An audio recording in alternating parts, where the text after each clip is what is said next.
हमरा सहिया के काम न करे सुन सखी समानवा रे। हमरा सहिया के काम न करे सुन सखी समानवा रे। जब जाइब हम नई हरावा रे सखी, जब जाइब हम नई हरावा कम चला दिया रे रे।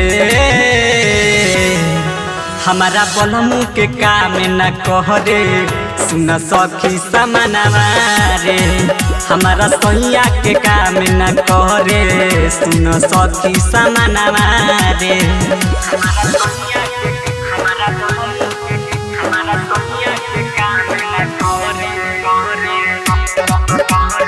Ambe recording studio Simrangarh.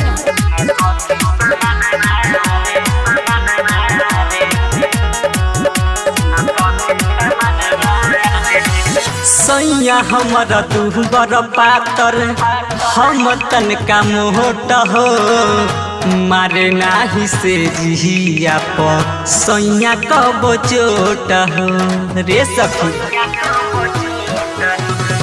सैया हमर दूबर पातर हम तनका मोट हो, मारे नाही से जिया पर सैया कब चोट हो। अरे सुत जानी चिते पलंग पर नहीं देखे नजरवा हो।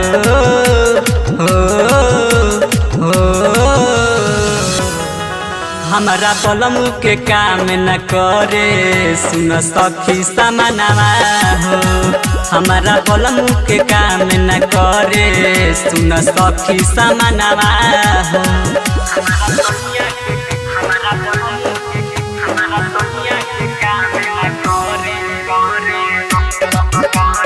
Ambe recording studio Simrangarh.